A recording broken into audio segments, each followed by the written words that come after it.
So hi everyone, once again welcome back to my channel. My name is doctor Shashi Kumar. आज हमारे पास class 12th के biology वाले NCERT, class 11th के biology वाले NCERT है। ये एनसीईआरटी नया है, पुराना एनसीईआरटी मेरा ये था, है ना। मेरे पास ये सारे एनसीईआरटी अभी भी है। ये मैंने कैसे पढ़ा था ये भी मैं आपको दिखा दूंगा इस वीडियो में, ध्यान से सुनना। आज के इस वीडियो में आपको ये बताने वाला हूं कि भैया एनसीईआरटी को प्रॉपर कैसे पढ़ते हैं टॉपर के नजरिए से। आखिर कोई टॉपर बच्चा जो नीट में 360 नंबर लाते हैं 360 में से, वो कैसे एनसीईआरटी को पढ़ते हैं वो मैं आपको बताऊंगा। देखो, मेरा कनेक्शन बहुत सारे टॉपर बच्चों से हमेशा रहता है, जो हमेशा मुझे बताते रहते हैं भैया मैंने ये टिप को फॉलो करा था, भैया मैंने ये टिप को फॉलो करा था। उनसे जब मैं नॉलेज लेता हूं ना तो फिर मुझे पता चलता है यार इतने सारे अलग अलग तरीके हैं जो बच्चे फॉलो करते हैं, है ना। वो मैं आपको बताऊंगा जो आपको सबसे बेस्ट लगेगा, जो आपको लगेगा कि यार आप भी ये फॉलो कर सकते हो, वो आप आज फॉलो करना। इस वीडियो को शुरू करने से पहले आप मुझे कमेंट्स में लिखना कि क्या आपके साथ भी ये प्रॉब्लम होता है कि आप एनसीईआरटी को अच्छे तरीके से पढ़ तो लेते हो, लेकिन अगर वहीं से सवाल आता है तो सवाल आपसे बन नहीं पाता है। अगर आपके साथ ये प्रॉब्लम हो रहा है तो प्लीज आप एक बार कमेंट्स में लिखना, क्योंकि यही प्रॉब्लम का आपको सॉल्यूशन देने वाला हूं। एक ऐसा मैं बुक भी आपको देने वाला हूं जो बुक आपका हर एक चीज बदल के रख देगा, ठीक है।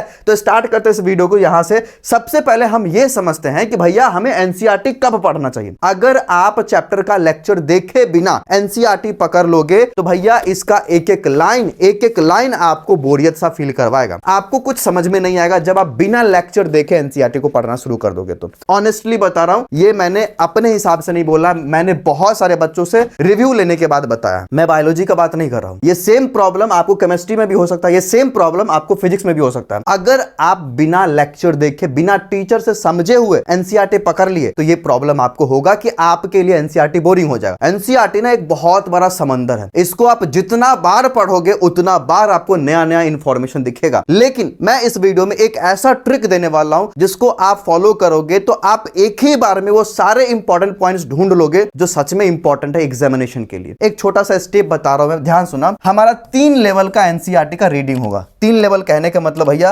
पहला लेवल में जब हम फर्स्ट रीडिंग कर रहे होंगे उस समय हमें एनसीईआरटी को ऐसे पढ़ना है जैसे हम चैप्टर का अंदाजा ले रहे हैं बस। जैसे कि मान लो आपने कोई एक चैप्टर उठाया, चलो cell the unit of life आपने चैप्टर उठाया। अब आप क्या करोगे, इस चैप्टर को नॉर्मली आप पढ़ोगे, एक ओवरव्यू लोगे यार कि हाँ इसमें माइटोकॉन्ड्रिया का डायग्राम है, इसमें गोल्गी एपर्टस का डायग्राम है, अच्छा ये डायग्राम है एंडोप्लाज्मिक रेटिकुलम का, है ना। आपने एक ओवरव्यू ले लिया कि इस पेज में यहां पे ये लिखा हुआ, यहां पे ये लिखा हुआ। ओवरव्यू लेने से क्या होगा ना कि आपके अंदर एक इंटरेस्ट जगा रहेगा कि मैंने इसके बारे में जान लिया, अब मुझे इसके बारे में जानना है। किसी प्रकार का कोई नोट आपको यहां पे पहला रीडिंग में नहीं बनाना। जब आप दूसरा रीडिंग कर रहे होगे, दूसरा रीडिंग के समय में आप फिर इंपॉर्टेंट पॉइंट्स को अंडरलाइन करना शुरू करना। गलती बच्चे क्या करते हैं कि पहला बार में हर चीज अंडरलाइन करने लग जाते हैं। ये नहीं करना, आपको ये नहीं करना। जब पहली बार अंडरलाइन करोगे ना तो आपको खुद नहीं पता कि क्या आपके लिए इंपॉर्टेंट है। पता है आपको नहीं पता ना, किसी चैप्टर को आप पढ़ने के लिए बैठे ही हो, आप अंडरलाइन करने लगे तो आपको पता ही नहीं कि इंपॉर्टेंट क्या। तो आप सेकंड जब रीडिंग करोगे तब आप अंडरलाइन करोगे, फिर थर्ड रीडिंग करोगे revise through self made notes, जो आपने खुद से बनाया है वो नोट्स आप पकड़ोगे, या फिर आप कुछ एमसीक्यू के द्वारा उसको रिवीजन करोगे। ये एक छोटा सा स्टेप था जो हमें फॉलो करना पड़ता है। अब ध्यान से सुनना, मैं आपको थोड़ा डिटेल में लेके जा रहा हूं कि जब आप फर्स्ट रीडिंग करोगे तो आप अपने एनसीईआरटी का एक पिक्चर बना के रखोगे दिमाग में। और ये फर्स्ट रीडिंग आपको करना कब है, जब आप लेक्चर देख लिए तब। अब देखो, जब आपने एनसीईआरटी पढ़ना शुरू किया, पहला रीडिंग आप कर रहे हो, आपने एनसीईआरटी पढ़ना शुरू किया, आपको करना क्या है, ये जो पार्ट होता है ना, मैं बायोलॉजी के एनसीईआरटी से ही बता रहा हूं। जब आप पहला रीडिंग करोगे तो आप हर एक लाइन को पढ़ने की कोशिश करोगे, है ना। हर एक लाइन को पढ़ने की कोशिश करोगे, बस अंडरलाइन नहीं करोगे कि ये इंपॉर्टेंट है, ये इंपॉर्टेंट है, कुछ नहीं करोगे। आपको जस्ट एक पिक्चर बनाना है ना, दिमाग में एक पिक्चर सेट करना है कि कहां पे क्या लिखा हुआ है। जब आप सेकंड रीडिंग कर रहे होगे आप की पॉइंट्स को हाईलाइट करोगे। की पॉइंट्स कहने का मतलब ये होता है, सेकंड रीडिंग आपको करना कब है, जब आप कुछ क्वेश्चन सॉल्व कर लिए, सॉल्व करने के बाद थोड़ा बहुत आपको आइडिया हो गया कि क्या कैसे क्वेश्चन पूछा था, क्या इंपॉर्टेंट होता है, आपने उसको हाईलाइट कर लिया। अब एक और चीज मैं आपको बता रहा हूं कि आपको अगर यह समझना है कि भैया एनसीईआरटी के किस लाइन से कैसा क्वेश्चन बनता है, मैं आपको एक किताब दिखा रहा हूं, ध्यान सुना। बहुत बढ़िया किताब जो मुझे देखने को मिला है, देखना एक बार ध्यान से। ये किताब जो है ना एनसीईआरटी बायोलॉजी का मोशन एजुकेशन के द्वारा, भैया ये एक ऐसा किताब है जिसके हर लाइन से क्या क्वेश्चन आपको मिलेगा, कैसा क्वेश्चन बन सकता है। देखो, जैसे देखो ये पेज है एनसीईआरटी का। अब इसकी इस तरफ देखो, इस पेज से कौन सा क्वेश्चन बन सकता है आपको यहीं पे देखने को मिल रहा होगा। सेम चीज हर एक पेज के साथ, इस पेज से कौन सा क्वेश्चन बन सकता है, ये सेम चीज आपको यहां पे दिख रहा है। इस पेज से कौन सा क्वेश्चन बन सकता है, ये सेम चीज आपको यहां पे दिख रहा है। इस पेज से कौन सा क्वेश्चन बन सकता है, ये सेम चीज आपको यहां पे दिख रहा है। और इसी प्रकार से ये क्लास 11th का बायोलॉजी था, क्लास 12th का बायोलॉजी, क्लास 11th का बायोलॉजी, इसी प्रकार से आपको फिजिक्स में भी मिलेगा। आप देख सकते हो ये फिजिक्स में भी आपका ये एनसीईआरटी का अगर पेज है तो इस पेज से क्या क्वेश्चन बन सकता है वो यहां पे, सिमिलरली इस पेज से क्या बन सकता है वो यहां पे। तो भैया ये एक ऐसा प्रोडक्ट मुझे मिला मोशन एजुकेशन के द्वारा जहां पे ये बताया गया है कि एनसीईआरटी से क्वेश्चन कैसे बनते हैं, ताकि आपको यहां पे दिक्कत ना, की पॉइंट्स को ढूंढने में दिक्कत ना हो, आप उसी समय जाके की पॉइंट्स को ढूंढ सकते हो। हर चैप्टर का जो क्वेश्चन है ना, जैसे ये चैप्टर का ये पेज का ये क्वेश्चन है, तो इस क्वेश्चन का आंसर भी आपको यहीं पे मिल जाएगा, है ना। आप देख सकते हो यहाँ पे आपको क्वेश्चन और यहाँ पे पिछले वाले क्वेश्चन का आंसर। तो ये चीज आपको बहुत हेल्प करेगा उसी समय में जानने के लिए कि भैया इस पेज से क्या क्या क्वेश्चन बन सकता है। तो अगर आपको ये एनसीईआरटी प्रैक्टिस बुक चाहिए तो इस वीडियो के डिस्क्रिप्शन में मैं लिंक दे दूंगा, उस लिंक से भी आप परचेज कर सकते हो। एक्स्ट्रा डिस्काउंट वाला एक कूपन कोड लगा सकते हो एप्रन लाइव करके, इससे आपको एक्स्ट्रा डिस्काउंट भी मिल जाएगा। या फिर आप मोशन एजुकेशन के वेबसाइट से, एप्लीकेशन से, कहीं से भी परचेज कर सकते हो। तो भैया ये बहुत ही यूनिक बुक मुझे लगा, बहुत ही ज्यादा यूनिक है। इसमें आपको सेम पेज में क्वेश्चन भी मिलेगा, इससे आपको की पॉइंट्स का अंदाजा हो जाएगा। ठीक है, आपने यहां पे फर्स्ट रीडिंग कर लिया, सेकंड रीडिंग कर लिया।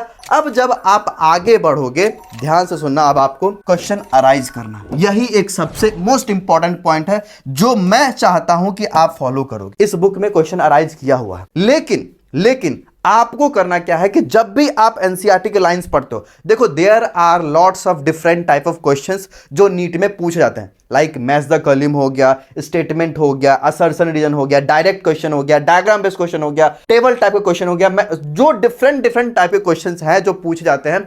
आपको करना क्या है, जब आपने कोई की लाइन ढूंढा, की पॉइंट ढूंढा, आपको वहां से अलग अलग प्रकार के क्वेश्चन बनाने हैं। अगर आपको कहीं पे उस पॉइंट से मैच बना हुआ दिख रहा है, ठीक है, मैच द कॉलम, कहीं पे मान लो आपने देखा कि इस पॉइंट से मैच द कॉलम किसी ने बना रखा है, किसी क्वेश्चन बैंक में या फिर किसी पीवाईक्यू में बना हुआ है, आपका काम यहां पे ये होगा कि आप उसे स्टेटमेंट बना लो। आप सेम की पॉइंट से स्टेटमेंट बेस्ड क्वेश्चन बनाओ, आप सेम की पॉइंट से कोशिश करो कि आप वन लाइनर बनाओ, ठीक है, वन लाइनर क्वेश्चन बनाओ। तो अगर आप ये करते हो ना, ये करते हो, तो इससे फायदा आपको ये होने वाला है, बहुत बड़ा फायदा होने वाला है। वो फायदा ये है, हर एक लाइन से, ठीक है, हर एक लाइन से डिफरेंट टाइप के क्वेश्चन बना लोगे। आप वन लाइनर ही बनाओ ना, आप वन लाइनर बनाओ। वन लाइनर क्वेश्चन का मतलब ये होता है ना कि आपने की पॉइंट देखा, वो की पॉइंट लगाया और 4 ऑप्शन बना दिया। मैं आपको ये नहीं बोल रहा हूं कि आप उसको कॉपी पेन में क्वेश्चन बनाओ, आप दिमाग में सेट करो कि भैया यहां से अगर मैच पूछा गया है तो ये भी पूछ सकता है, ये सब ऑप्शन डाल के। समझ में आ रहा है? तो इस प्रकार से ही टॉपर एनसीईआरटी को पढ़ते हैं कि वो हर एक लाइन से क्वेश्चन बनाते हैं।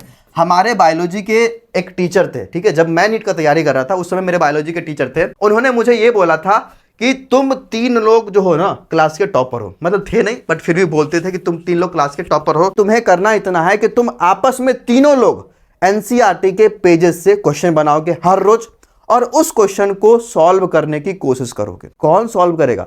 तुम जो क्वेश्चन बनाया हो तुम्हारा अगला दोस्त सॉल्व करेगा, और अगला दोस्त जो तुम्हारा क्वेश्चन बनाया वो तुम सॉल्व करोगे। और तुम तीनों को यह सोचना है कि हम लोग एक ऐसा क्वेश्चन बनाए जो अगला आदमी सॉल्व नहीं कर पाए। अब इसके चलते होता क्या था ना कि हम लोग एनसीईआरटी को इतना डीप पढ़ते थे कि भैया एक एक पॉइंट चुनते थे कि ऐसा पॉइंट मैं निकालूंगा ना जो मेरा अगला दोस्त को नहीं पता होगा। अब ये एक ऐसा तरीका है जिसको आप भी फॉलो कर सकते हो। अगर तुम्हारा कोई फ्रेंड सर्कल है, उस आपस में एक कंपटीशन बना लो कि हम लोग आपस में एक ऐसा पॉइंट ढूंढेंगे एनसीईआरटी से जो अगला आदमी को नहीं पता होगा। और इससे होगा क्या ना कि आप एनसीईआरटी को बहुत डीपली पढ़ोगे, और एनसीईआरटी बायोलॉजी को डीपली पढ़ना बहुत जरूरी है। आप प्रीवियस ईयर क्वेश्चन सॉल्व करोगे, उससे आपको आइडिया मिलेगा कि कैसा कैसा क्वेश्चन पहले पूछा गया था। अब आपको करना क्या है कि ये सब के अलावा और कुछ नया मिल रहा है क्या जो फ्यूचर में पूछ सकता है। देखो 20% क्वेश्चन ऐसे होते हैं जो नए होते हैं, 80% क्वेश्चन होते हैं जो पुराने होते हैं। नीट के पेपर में हमेशा ऐसा ही होता है कि 80-20 रूल को फॉलो किया था।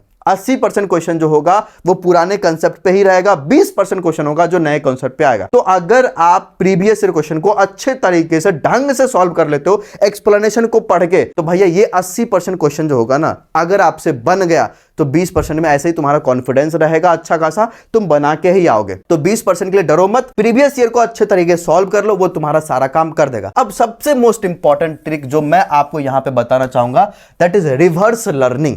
रिवर्स लर्निंग मुझे एक ऐसा बच्चा ये बताया था जिसने खुद पहला अटेम्प्ट में 360 आउट ऑफ 360 स्कोर करा था, उसने मुझे ये ट्रिक बताया था और बहुत इंपॉर्टेंट ट्रिक है रिवर्स लर्निंग। वो करता ऐसे था कि एनसीईआरटी का चैप्टर पहले जाके नहीं पढ़ता था, वो करता ये था कि पहले एमसीक्यू सॉल्व करता था। जो मान लो चैप्टर आज उसको पढ़ना है, उस चैप्टर का पहले 100 एमसीक्यू सॉल्व करा। 100 एमसीक्यू सॉल्व करने के बाद उसको लगता था कि मेरा वीकनेस क्या क्या है, उस वीकनेस के अकॉर्डिंग फिर से वो चैप्टर को जाके पढ़ता था। अब ये एक ऐसा ट्रिक है कि आप अपने वीकनेस के अकॉर्डिंग जाके पढ़ रहे हो। इससे फायदा क्या हो रहा है आप अपने नीड के अकॉर्डिंग जाके पढ़ोगे कि यहां पे आपको ज्यादा फोकस करना है। चैप्टर पढ़ने के बाद यार ऑब्वियसली एमसीक्यू बन ही जाएगा। आप जब एमसीक्यू सॉल्व करोगे ना तो एक और फायदा आपको होगा, वो होगा रिकॉल वाला। ठीक है, मैं हमेशा बोलता हूं कि रिकॉल बहुत जरूरी है, तो रिकॉल वाला फायदा आपको यहां पे होगा। आप रिकॉल करोगे, आप आज चैप्टर पढ़े यार, आज ही जाके 100 क्वेश्चन बनाओगे यार, बन ही जाएगा। आपको करना क्या है कि पहले आप एमसीक्यू बनाओ, 100 एमसीक्यू बनाओ, नहीं बना अब जाके चैप्टर पढ़ो, है ना। तो रिवर्स लर्निंग वाला काम आपको करना है। कमेंट्स में लिखना कि आप इसको फॉलो करोगे या नहीं। अगर नहीं करोगे तो फिर क्यों ही वीडियो को देख रहे हो, ठीक है।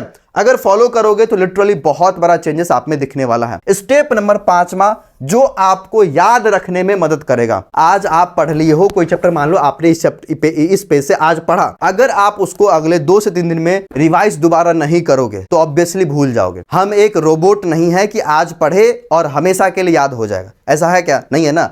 तो हमें स्पेस रेपिटेशन वाला टेक्निक को फॉलो करना पड़ेगा, स्पेस रिवीजन वाला टेक्निक को फॉलो करना पड़ेगा अगर आप किसी को लॉन्ग टर्म मेमोरी में कन्वर्ट करना चाहते हो। देखो ध्यान से सुनना, मैं आपको ये ट्रिक को समझा रहा हूं अच्छे तरीके से, इसको आपको फॉलो करना है। देखो अगर कोई चैप्टर को आज आप पढ़े हो तो ये आपके दिमाग में आज के आज सेट नहीं होगा, ये आपके दिमाग में लॉन्ग शॉर्ट टर्म मेमोरी के फॉर्म में सेट हो जाएगा। शॉर्ट टर्म मेमोरी में आप अगर इवनिंग में रिकॉल करोगे आपको याद आएगा, आपको हर एक चीज याद आ जाएगा इवनिंग में। लेकिन यही चीज को आप एक दिन के बाद रिकॉल करोगे, एक दिन के बाद, तो आपको लिटरली बता रहा हूं 70% पे रिकॉल हो गया ना तो बहुत है। फिर अगर इसको आप वही दूसरे दिन रिकॉल करोगे ना तो 50% भी रिकॉल हो गया ना तो बहुत है। आप भूलते हो, लेकिन अगर भूलने से पहले हम एक बार जाके रिवाइज कर ले तो, अगर हम डे 2 में दोबारा जाके पढ़ ले तो ये फिर से 100% हो जाएगा। तो यही चीज हमें करना है, एक स्पेसिफिक इंटरवल पे हमें रिवाइज करना है, जिसको हम बोलते हैं स्पेस रेपिटेशन, है ना। एक रूल बता रहा हूं,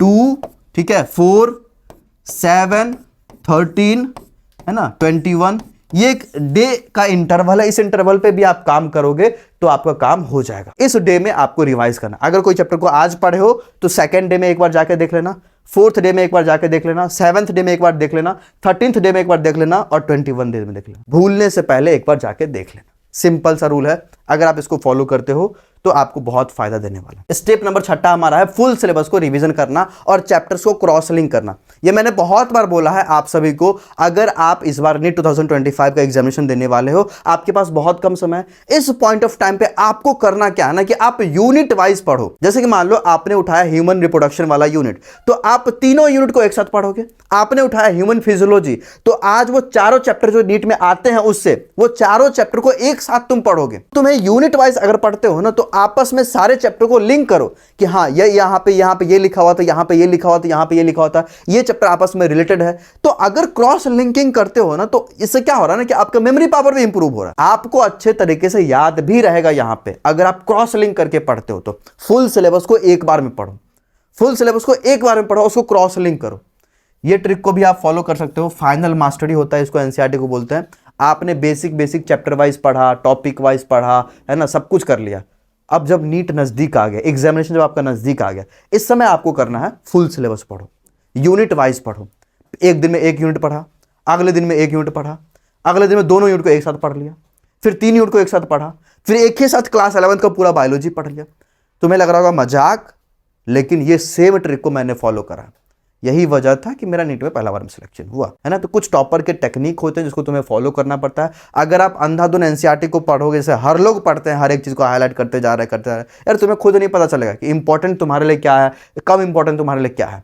समझ में आ गया? तो ये कुछ इंपॉर्टेंट ट्रिक्स थे जिसको तुम्हें फॉलो करना है। अगर तुम करोगे तुम्हारा अच्छा स्कोर आएगा। और ध्यान रखने वाली बात यह है कि भूलते सब है, लेकिन याद उसको रहता है जो रिवीजन करते हैं। All the best.